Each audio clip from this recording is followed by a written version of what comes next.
Hello. I decided to make this video to illustrate how I can make an automation program using Selenium um, to automate certain tasks for me, such as posting ads on Kijiji or any classified, and then putting that program on to Raspberry Pi. And this is all done on Python. And okay, there we go. Let's get to it. So the first thing I want to do is well, the first thing you need is Python. Um, so you can go to the website, Python website, and download Python. Let's type in Python, right? And you can go download the latest version of Python. I already have it installed on my computer. It's pretty straightforward. So install that onto your computer, and the next thing you'll need is an editor. Python comes with an editor, but I don't recommend using it. It seems cumbersome and not very good. The editor that I use, I think is fantastic, is VS Code. So VS Code. This is made by Microsoft, I believe. It's like bare bones, get the job done sort of. It's nothing fancy. It's just enough. So I recommend using this one. There are other editors out there such as Atom, which are a bit more bulkier. Atom, you can get Atom there. This is another code, and there is actually Visual Studio, and there's also PyCharm. PyCharm seems to be a favorite um, for many Python developers. But personally, I like VS Code, so I've installed VS Code on mine. Um, I just find it just more comfortable to work with. So yeah, so you should have Python on your computer, and you should have VS Code on your computer. So what I'm going to do is I'm going to go into my project folder. So I'm here on my desktop. I already made a folder called Python, and here I have a whole bunch of projects. I'm just going to make a folder, and let's call this folder something easy like this called test here. And you see there's nothing in here. So what I'm going to do is I am going to open my VS Code. I'm just going to find it on here first. Uh, Here it goes, Visual Studio Code. Okay, so here's VS Code, and I want to open up a file. Let's just call this file test. Let's call it test. Well, let's give it a name. I typically put a comment up here first, just to give it a name. This comment in the pound sign means, or the hashtag means that it's just a comment, so it doesn't contribute to the code. And I typically like to name my programs using this comment. So I'm just going to name it test.py, and I'm gonna save as. Uh, so it's gonna be saved as a Python here, as you can see. And you want to remove this. You want to make it a nice clean name. Just so you know, it's never a good idea to have spaces in between the name, like test something. Like it's never a good idea to have spaces. It's always to have like one word. So if you need some sort of space, I suggest using an underscore. That sort of solves the trick. But you're just gonna make things simple and just call it test. So that's the first thing you do. You're gonna make a Python. As you can see here, it showed up on the window. Um, and right now, the current working directory, I believe, is all the way in the C here. So to make things just easier, you want your working directory. And when I say working directory, I mean the first place that the program looks for a specific file. So I want the first place that this program is going to look for a specific file right into the folder, so I don't have to make any elaborate, pathways just to get to a specific file. So you see this button here, it says source. You can click on that and click on open folder, and it looks like you're already in the test folder. So if I go out, see here where I was reaching. Well, here's the desktop, here's Python, and here's my test folder, and I'm just gonna go select folder. So now I'm in I consider this now my working directory. Looks like it closed the test window. Okay, I'm gonna open it again. So right now, this folder is my working directory. So whenever I look for a file, this folder is the first place that it looks. Okay, so um, the next thing you need to do is you want to, well, let's go to your terminal. Let's make this a little bit bigger. Let's open up a terminal here, new terminal. Okay, so this is your command line, or CML. Um, And what you probably want is a virtual environment. And the reason why we want a virtual environment is because you want to have everything contained in a specific environment. For instance, like if you're gonna be installing Selenium or any other code onto your computer, you don't want it to be roaming around your computer like all over the place. Like if you had to download um, like down if you're working on Python, if you're a program working on programs, you want to have just enough code for it to run, and you want to be able to have it isolated to a specific folder. So you're not installing programs into your entire computer. You want to have it isolated, just like its own environment. Same thing if you ever update your Python, like the Python updates itself, and some programs update themselves. And sometimes when they update themselves, a program stops working for whatever reason, because they're dependent on certain things. So then having a virtual environment prevents any updates or anything going into that folder. So it's an environment in itself. So to a virtual environment, what you want to do here is type in Google, type in VNC. Like V stands for virtual and ENV stands for environment, and tells you how to create a virtual environment. There are a couple ones here, but let's take a look at the top one. I believe, I guess you can use any of these, but there's a specific one I like to use. It's really straightforward. Not this one. I think it's this one here I like to use. Here we go. So on Windows, so I'm using a Windows computer, so I'm going to be using this code. Oh, just so you know, py stands for Python. It sort of activates the Python program, and pip should already be installed on your on Python. Because when you install Python onto your computer, pip should already come with the package when you install Python. So I'm just going to copy this, go to my VS Code, and I want to put my virtual environment in this folder here where it says Python and Python test. So this is just the command line. If I just type in dir, it works like any other computer. It shows me the directory and what's in here. So as you can see here, the only thing in this directory is just my test py. So this is where I want to put my virtual environment. So I'm just going to copy and paste this. The py stands for Python. I'm not quite sure what the -m is, but pip is the sort of the designation to start installing stuff. So I'm just going to hit enter here, and I have my virtual environment. My virtual environment is already made. So if I now look into my folder, oh wait. Oh, it says already have a. Yeah, it says there's a virtual environment already. Like I already have a virtual environment. So what you want to do is you want to activate that virtual environment. So just go back here. It says create a virtual environment. You want to copy this code because this is for Windows. So you want to create this virtual environment here. And you can say yes or no to any of these, but I typically just keep saying yes.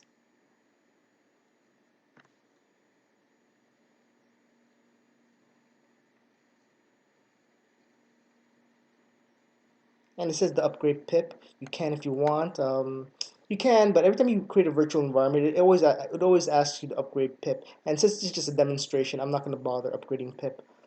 So your virtual environment has been created. So if you look here, you see this env right here. That's the folder, virtual environment folder has been created. Now if you look at my test folder, this now has been created. This file and this file. So this is your virtual environment.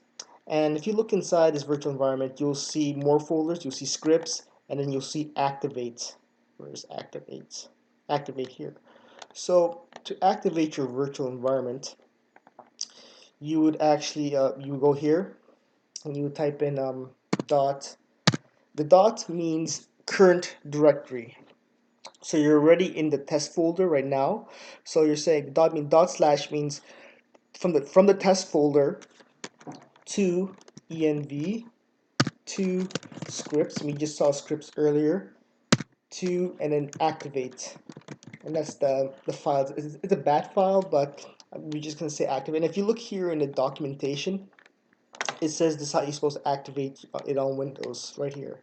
It's exactly what I typed in here.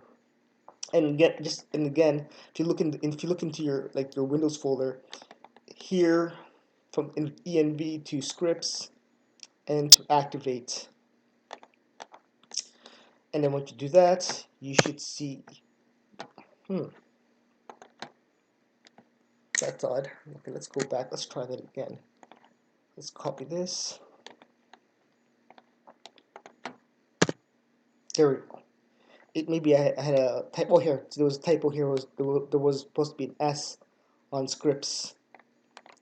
Anyhow, you'll see this here, the env show up. If you're having problems, maybe you're I remember some I think Microsoft or Windows, they have some restrictions, and you have to remove those restrictions if you get some problems. I'm not going to go through that in this video, but I know that it exists, and I've done it for this computer, so I don't have any restrictions anymore. But if you have any problems, you may have to look up the code online, and try to remove those restrictions. So right now I have my virtual environment made, and so anything I install into this folder will be in this folder only. So I don't have programs roaming around my entire computer filling up space. And ideally, you want to export this program elsewhere. And so when you export the program with the folder, once the folder is gone, everything that's associated with that program is going with that folder. Okay, so you have that. The next thing you want to install is Selenium. Selenium is the automation program. Step in Selenium. Oops. No, we want Selenium for Python.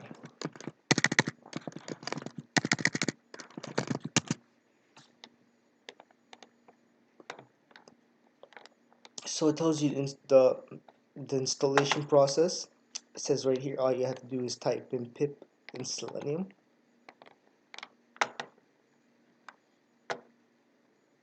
Okay.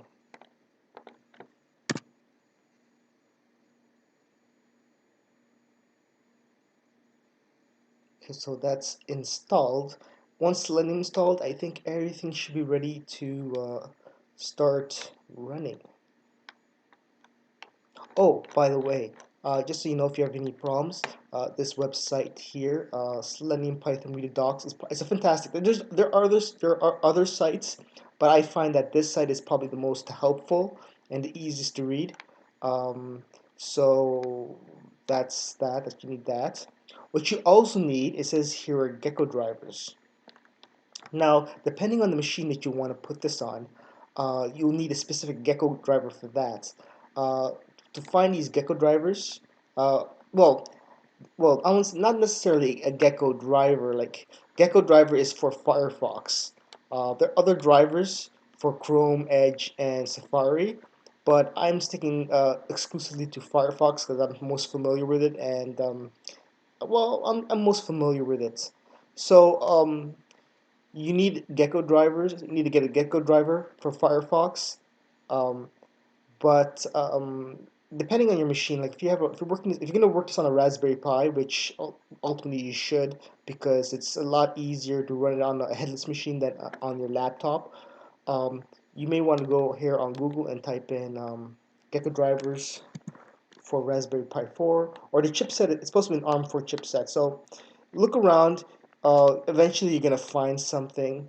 If you just type in Gecko drivers, you see something for Linux in general. And if you go to releases here, you can see here that here are the specific releases for Windows 64 or 32, and here because the Raspberry Pi is a Linux machine, so you can use either of these depending on your chipset. Sometimes the chipset is a 64-bit, sometimes it's a 32-bit. So I would look up the specific um, requirements for your machine or for the Raspberry Pi. But depending on your model, you may need to get it like an older Gecko driver. Like I'm using a Raspberry Pi 2, so I need something specifically for Raspberry Pi 2. But I think these ones here would work for Raspberry Pi 4. If not, then I'm sure there's a Gecko driver there's floating around the web for a Raspberry Pi 4. Okay, so once you download that, I already have it for where is it? I already have a Gecko driver. This is for Windows. I'm just going to copy and paste this onto my test folder. So I'm just going to put it here into my working directory. And let's go back here. So the first thing we need to do, well, we pretty much have everything that we need to run Selenium. Um, so the very first thing you need to do is you need to import um, Selenium, or more specifically the web drivers for Selenium. So let me just look at my previous code that I was working on earlier. Let's see the things I need to import. Okay, so yeah, so you need to import the web driver. This is the very main thing that you need to import to get this thing to work. So let's import that. So once you import that onto your file, don't forget to save, because your program won't work unless you save. Um, then from here, I'm just going to copy and paste this. So going to basics, I'm just going to erase most of this here. Where is it? I'm just going to erase most of this here. So this is the code you need. Typically you want to give it a name that's familiar. I call it browser. So browser equals WebDriver Firefox bracket. And basically this code here should open the window.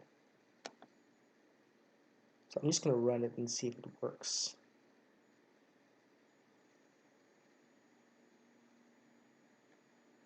So it automatically opened the window, and you can see here, you see how it's yellow, orange and yellow here. That means that it's being controlled by a bot, or basically can be controlled by Selenium. And some websites can detect it and block you, um, but there are ways around that, and I may show you a little bit later how to get around that. So let me just close this window here. So this is the main code that you need to start it.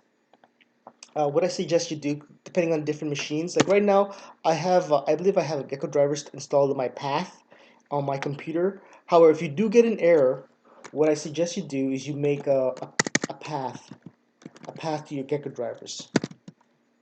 So the simplest way to make a path, like there are different ways of making it and different code depending on what machine you want to put it on. So you can actually write some fancy code to find where your Gecko drivers are. But just to keep things nice and simple, I'm just gonna just copy and paste the path from here where my Gecko drivers are. So I have my Gecko drivers here and my test folder. I'm just gonna click here, and this is the path um, towards my Gecko drivers. So I'm just gonna go here and just gonna paste it right over here. Slash, and it's called Gecko drivers.exe. Is that right? Gecko driver.exe. Gecko driver. There, Gecko driver.exe. And inside here, this bracket, you may want to type in executable path. And then you want to put your path here. Type in path. If you just want to do this one whole line, like I suggest you break up your code into multiple lines. But if you just want to use one whole line, you can just simply copy and paste this into here. If you want to just keep this as one line, if you don't want to break your code up into. But the thing is, you may be sticking other stuff inside here, so it's probably better to just make the path like that. Might probably be easier just to do that than just to fill in, because you want to make your code nice and simple. You don't want it to be complicated. So, um, so this, like, if you have any problems, depending on what machine doesn't matter which machine you're in, it will find the Gecko drivers based on the path that you gave it. So you don't necessarily have to do any sort of fancy installation into certain areas in your computer. You can have the executable path where the Gecko drivers are. Okay, the next thing you want to do is you want to like go to a specific website. So if you look here on the documentation, where is Selenium Python, read the docs. So this website here is fantastic. It tells you how to get started. But I believe the very first thing you can do is, I believe, you type in browser. We're not going to do any object-oriented programming. I'm just trying to make this as simple as possible. And as you may know, Python reads line by line. So the first thing I wanted to do, type in browser get, and I believe you put the specific website that you want to go to. Let's double check the documentation. Say getting or navigating, interacting with a page. Okay, yeah. So it's driver. Well, here is, well, we called ours browser. They call theirs driver. All depends on what you want to call it. So here is get, and you get the specific page. So over here, I'm just gonna let's go to Kijiji. Or not Kijiji, because they sort of block me. But let's go to Google or Facebook or Google. Google.com. And if you run the code now, oop, what was that path? Cannot decode, truncated. Oh, yeah.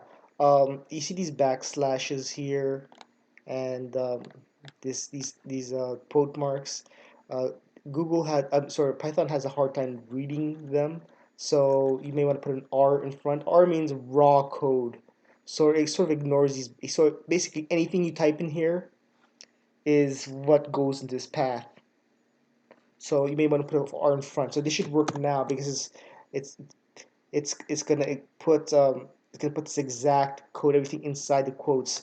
Without this R, um, these backslashes here, and the letter beside it, it has it's a special symbol.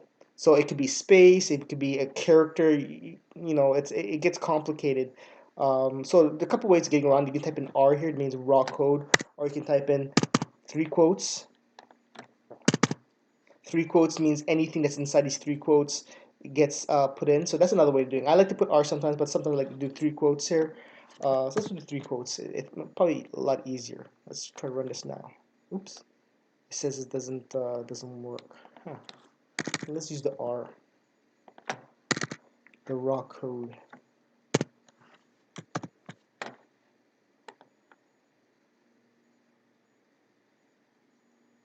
Give it a second. It's working. So it goes here, and it should go directly to Google when it's finished. I hope. Unless it's having a difficult time reading. It may have a difficult time reading the code. Let's just type in Google.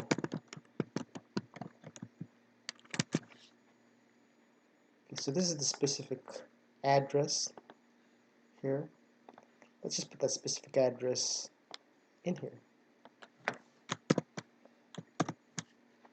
Okay, let's close this and let's try it again.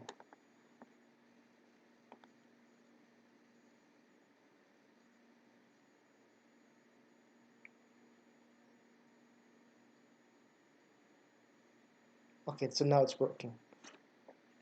Okay, so that's how you navigate to specific websites. And it could be a shortcut in some cases. Instead of like clicking a button, you can actually just go directly to the website instead of clicking a button. So it might make things a little bit simpler. So that's how to get to a different website. So in order to send keys um, and to click on stuff, for instance, well, let's look at the documentation here. So what you want to do is you want to find an element. Um, so here, find element by certain, by name, by path. What they mean by element is like a button or field code. Like for instance, like if you go to Google,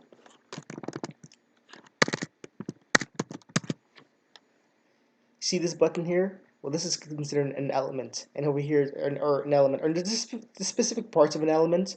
There's like the ID part of the element, and there's like the X path of an element.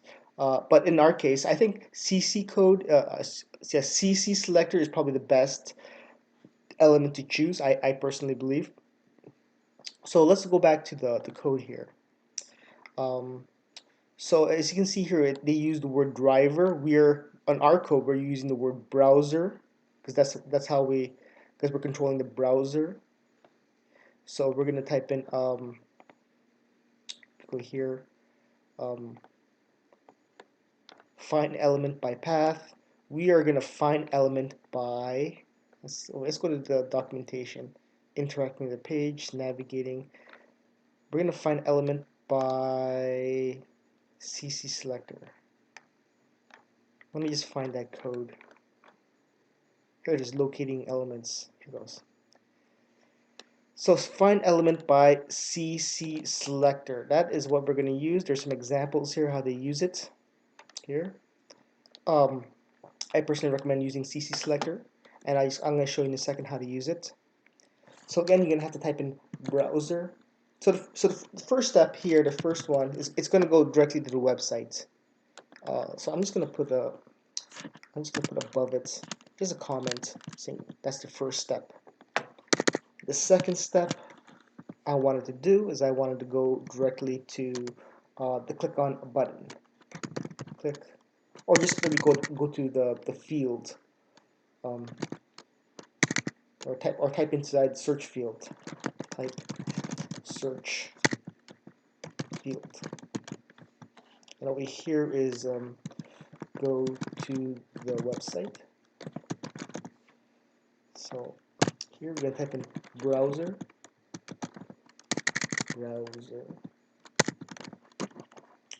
And we're gonna copy and paste what we saw earlier, which was, what was it? Paste. Find element by CC Selector. And you're gonna, what's inside here, inside the quotes. So just so you guys know, you can either put double quotes or single quotes. As in Python, it doesn't really matter. You can use either or. I like to use single quotes, um, just to keep things simple. And you want to find the element. So basically, in this case, you want to find the field, the element of this field, and you want it by CC Selector. So what you do here, just go to any browser. I suggest you use Firefox. Firefox is a lot easier to handle. Go to Inspect Element, and as you can see here, this is what represents that box, the search box. So I'm going to go here and I'm going to copy and CC Selector. As long as you see Selector, that's what you want. So you want to copy that and paste that here. So so basically now it's selecting, and you would click another dot, and if you look at the documentation, you can actually do a couple things. Where was it? Here again on the navigating, you can actually send keys or you can send click. So we're just gonna send keys. So here, send keys. So we're gonna type into here, send. Is it keys or keys? Well, send keys. And then in here you can type in what you want to send. If you want to hit like return or any specific button, there's a procedure for that, and I suggest you look at the documentation for it. But in this case, I'm just going to search for, let's say, dogs in Google search, dogs. There. And what's going to happen if I run this code now? It's going to open up a Google window. Google was going to open up this window, and then it's going to type in dogs right in here. I do, however, suggest you have a bit of a delay, because if the program goes too quickly, then it may sort of like screw up. So I'm just going to put like a delay here. But in order for me to put a delay here, I'm going to have to import the module time sleep. So import or sorry, the module time. There are other modules, but I like using time opposed to any other module in terms of delays. So, and if you use time before, all you know, if you want to make a delay, all you have to put here is time that dot sleep, and then how many seconds you want to sleep for. So I'm just gonna have it sleep for 2 seconds. 2 seconds, and then it'll run this code right here. So let's run this now and see what happens.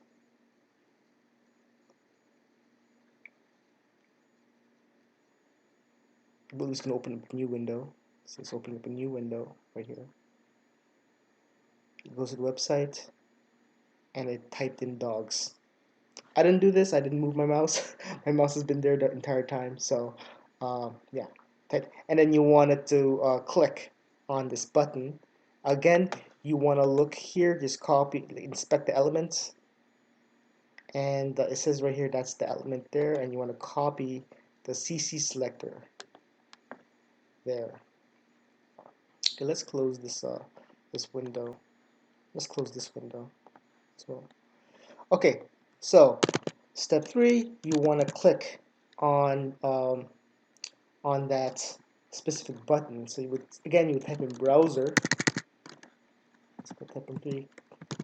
Click on the button, and let's just put a bit of a delay as well because you don't want things to go too quickly. 2-second delay is fine. It's good enough. So again, you're gonna type in browser. Find element by CC Selector. You can find element by different means, but I suggest you use CC Selector because I find it very reliable. There will be cases that you'll be using other selectors, other ways of finding an element, but CC Selector is typically the most reliable I found. Again, I copied and pasted the element earlier. So this is what I copied earlier. Again, well, just if you already forgot it, it's basically this inspect elements, and then just copy the selector. Here's the selector. That's why I copied, and that's basically that was basically in this here inside these quotes here. And then the click, you just say click, and then the brackets, and that's it. That's all you need to do. And we'll run. Well, let me just clear this for a second. This is getting pretty messy.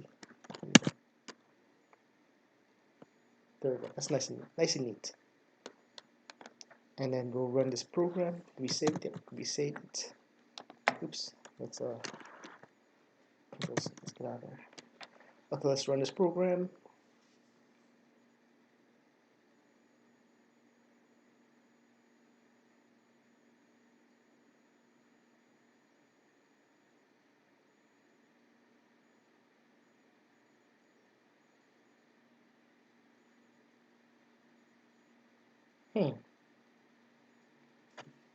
It is not working.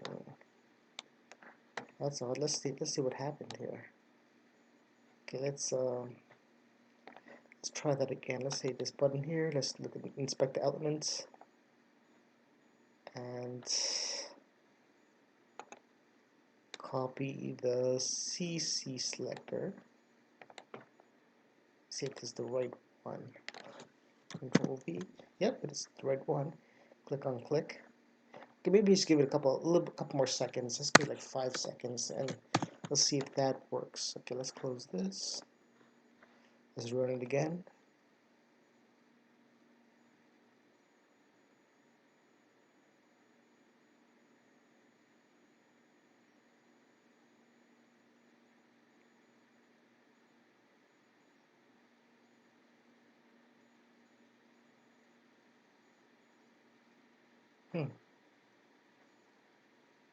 Okay, in this case, you may want to use something other than CC Selector, but another way of doing it is to press Enter. If you press Enter, it goes. So to do that, let's go back to the documentation and find out how to press Enter without actually clicking. So, but just so you know, you would use this click function to click on something. So instead, we're gonna use we're gonna we're gonna we're gonna learn how to press enter. And I believe it's if you look here on the documentation, here we go, keys. But you need this class though. You need this top class called keys. This one is arrows down. Um, so what you need is you need, okay, let's go back to this one here. It's called keys. That's what you need to import. So this is the one here. Common keys. So you can, over here right at the top, you're gonna copy and paste that right there, keys. And once you have that, so instead of clicking on a button, let's just erase that. You wanted to type in dogs here, and then you want to press enter. So here you just type in keys, and I believe it's an equal sign or dot arrow. So in our case, it will be dot return, all in capitals. Again, if you need to look up the documentation, I believe it is here. Well, you can type in here in quick search, common keys, and you should find it here, common keys. So this is all the common keys that you can use. I suggest you use return. There's an enter and there's a return. I believe return is the one that I use. Where's return? I think it's down over here. Somewhere here. Or you can use enter if you want. Let's try enter and then we'll try return as well. Enter. Special keys, dismiss. Okay, let's try let's try return. So there you go, return. Actually, if you do this, you type in dot, um, it should give you the options. You type in R. That's not giving the options anymore. But if you type in dot over here and then move it over here and type in dot. Yeah, I guess it's not gonna. I gotta look that up later, but sometimes it gives you the options, but you gotta figure that out. So setting here keys return. So it should, as soon as it types in dog, it'll hit return. So let's run that and see if that works.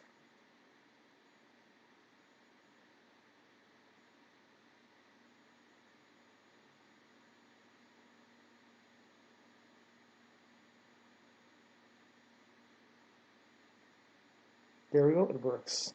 So that's one way of getting around that. Um, but don't just completely dismiss the click function. It does come in handy in certain cases. Um, so we've done that. Okay, so let's say you make a program, you click, and you put your certain stuff in. So what you want to do is you want to put this program onto your Python, onto your Raspberry Pi, and you want to connect the Raspberry Pi to your router. And if you use a Raspberry Pi before, um, if you can, well, you can use PuTTY to connect your Raspberry Pi, and I so happen to have my Raspberry Pi onto my router as well. And if you look here at my Raspberry Pi, it's not right now. I'm in my Raspberry Pi terminal. I'm using PuTTY to connect to it. Um, I'm not going to get into how PuTTY works. Just know if you have a Raspberry Pi or any Linux computer and you want to work from your laptop elsewhere that's using Windows or whatnot, you can use PuTTY as a program to connect your Raspberry Pi and work from your laptop, from your Windows laptop. So I'm in my Raspberry Pi right now in the command line. Here are a couple of folders. I believe I put my program. I think it's in downloads. Let's take a look. Here, yep, It's right there. CD automation, and I have my automation program here, my Gecko drivers, everything I need. So I dropped my Python program in here in my Raspberry Pi, and if you want, you can actually I can show you on my Windows terminal. I have it connected to my Raspberry Pi. So here's my Raspberry Pi. I can go here, and it shows you right now I'm on my downloads because that's how I have it set up. And so this is basically these are the files in my Raspberry Pi right now. These two screens correspond to each other. So here, what you want to do is you want to run your program at specific times. So Python comes with a program called cron.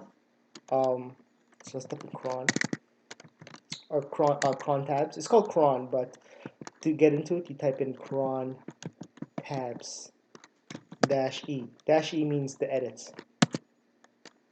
Ooh, is it cron tab? There we go. So in cron tab, it's basically your scheduling stuff as to when you want to run. So as you can see here, the first one is minutes, hours. Here's minutes. That's hours. That's DOM stands for day of the month. MON is the month, and then DOW is the day of the week, and then the command that you want to put in. So here, this is in a 24-hour clock scale. So here, I want to reboot. Well, here is going to reboot my computer at the 15th hour. Well, basically 5:30. This is 5:30 in the morning. Yeah, 5:30 in the morning. This is 5:30 in the morning. When you put a star there, it means any, like any hour, any day of the month, or any month. So I wanted to go every day. So at 5:30 every single day, I wanted to reboot. So this is the command you would put into your Raspberry Pi for it to reboot. And then over here for 6 a.m. or 6:01, I have for 6:01 on every single day of the month and day of the week, I run this command, which basically it's basically the automation program that deletes my ads on Kijiji. And over here, 6:30, it runs this program which posts my ads every single day. And then over here, I believe 17th hour is basically I believe that's 5 o'clock or 5:30. I do another reboot. I find that when you reboot your computer, it's nice and fresh. So if you want to run anything intensive, so that's why I'm rebooting it just before I post or just before I use my automation program. So yeah, so that's how you would automate your you would automate something you want to do, some sort of task, some sort of program on your Raspberry Pi in such a way that to I'm at a loss of words. This is how you automate specific programs like certain clicks, certain fields, just make your life a lot more simpler. Okay, let's exit out this. There are other things you can do with the Raspberry Pi, but I'm not going to get into that. I just want to give you a brief introduction as into how you would automate things. If you need more information, you can go here to this website. Here it's readthedocs.io.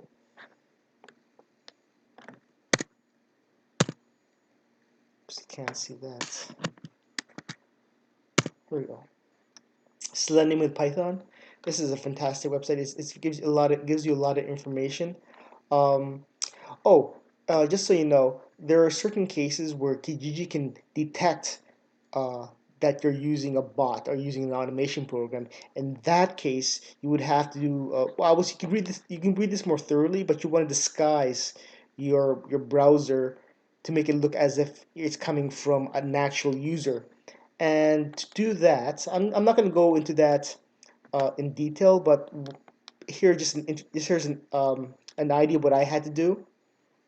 So I had to make a profile here with my web drivers, and then I had to do proxy host, proxy port, and all this code here. I essentially just copied and pasted this code. from another website. So you need to put this code, and so it looks like it's coming from this address and from this port, and then over this code here. I'm not quite sure if this code is actually doing anything. Um, I know that this specific code right here, it means headless, so it doesn't open up a window. It just does everything without a window. That could be well, that's beneficial, especially for a Raspberry Pi, because you don't want it to start. You want to use as minimum amount of resources as possible, and when you're running in headless mode, in terms of just doing all the clicking and the field entering without a window, it makes the program run a lot more smoother. But I'm sure you can go online and look up further code and further information on how to do specific things. And that's about it. That's all I need to show you right now. It's just a brief introduction into automation. I hope this wasn't too boring, and that's about it. Yep, that's it.